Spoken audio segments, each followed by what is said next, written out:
आज हम शुरू करने वाले हैं एक्सरसाइज 7.1 का क्वेश्चन नंबर 8। क्वेश्चन नंबर 8 है y का वह मान ज्ञात कीजिए जिसके लिए बिंदु P और Q के बीच की दूरी 10 मात्रक है। क्वेश्चन में क्या बोला गया है कि हमारे पास दो बिंदु देके रखे हैं P और Q, जिनके बीच की जो दूरी है वो देके रखी हुई है 10 मात्रक, इस तरह से। ओके, शुरू कैसे करना है। दिए गए बिंदु हैं, दिए गए बिंदु हैं P के कोऑर्डिनेट हैं 2 - 3 और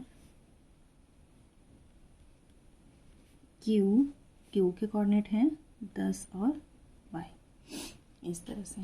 अब प्रश्नानुसार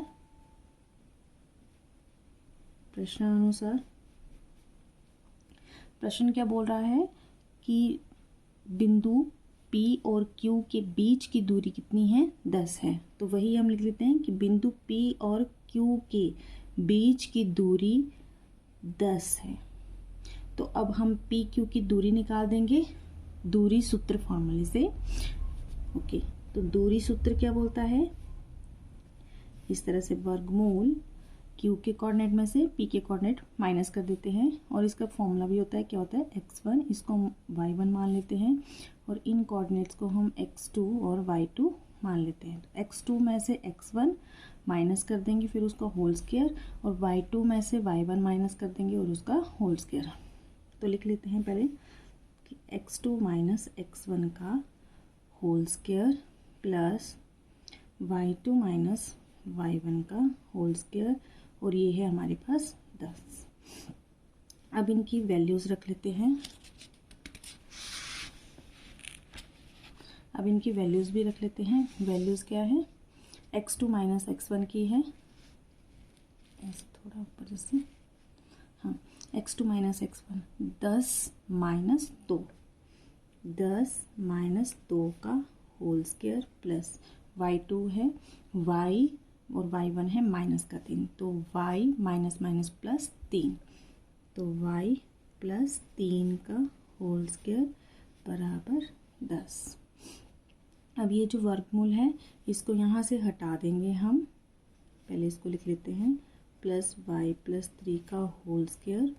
इस तरह से जब हम वर्गमूल यहाँ से हटाते हैं तो इस तरफ क्या बन जाता है, वो स्क्वायर बन जाता है।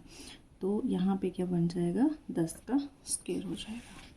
ओके, अब क्या करेंगे, 10 - 2 कितना हो गया, 8 का होल स्क्वायर प्लस, अब यहाँ पे हम फॉर्मूला लगा देंगे a प्लस b का होल स्क्वायर, और वो कितना होता है, a square plus b square plus 2ab।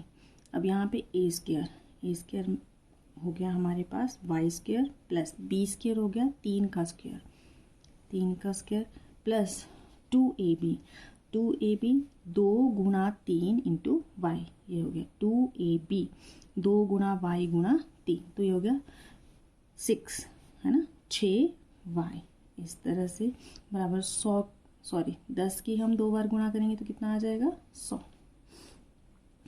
ऐसे। अब 8 की 2 बार करेंगे तो 64, सॉल्व कर रहे हैं, y स्क्वायर प्लस 3 की 2 बार करेंगे तो 9 प्लस 6y बराबर है 100, इस तरह से। अब हम इसको सॉल्व कर लेते हैं, थोड़ा सा रीअरेंज कर लेते हैं। पहले y स्क्वायर लिखते हैं प्लस 6y, उसके बाद जो कांस्टेंट टर्म है हमारे पास उनको लिखते हैं। तो 64 प्लस 9 हो गया 73 बराबर 100।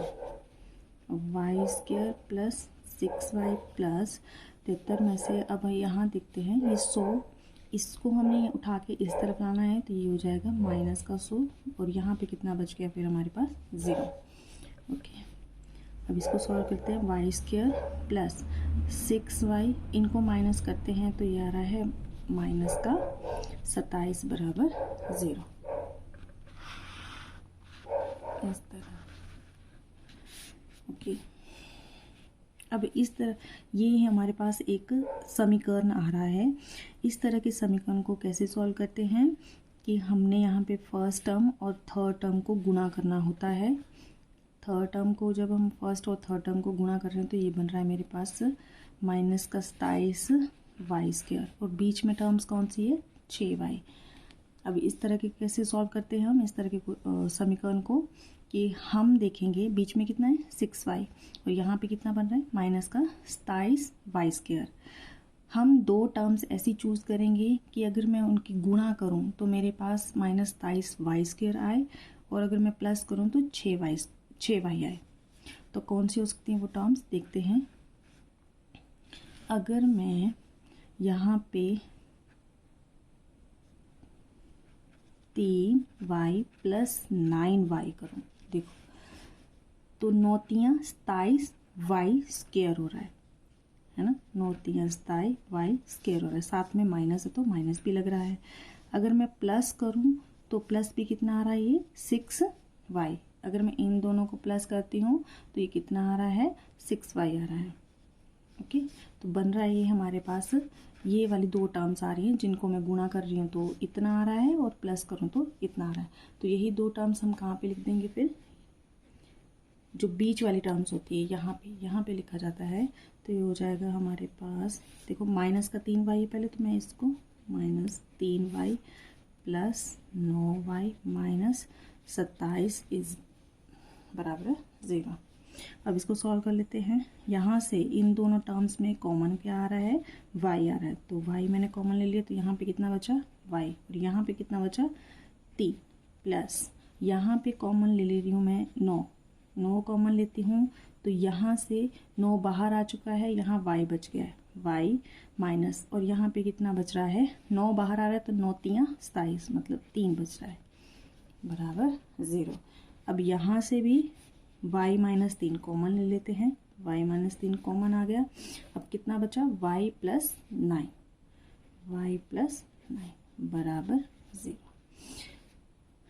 अब इस तरह के क्वेश्चन में ये भी आपका 0 होता है और ये भी 0 होता है, तो ये हो गया y - 3 बराबर 0 या y = 9 बराबर 0।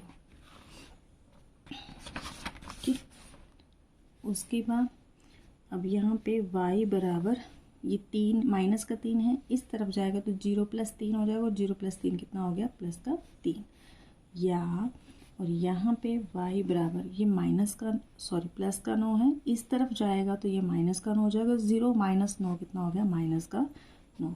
तो हमारे पास देयरफॉर y की जो दो वैल्यूज़ आ रही हैं वो आ रही हैं 3 और माइनस का 9, इस तरह से। तो आज हमने क्वेश्चन नंबर 8 किया, कल हम करेंगे क्वेश्चन नंबर 9। तो प्रश्न नंबर 9 आपको नेक्स्ट वीडियो में मिलेगा, तब तक के लिए धन्यवाद।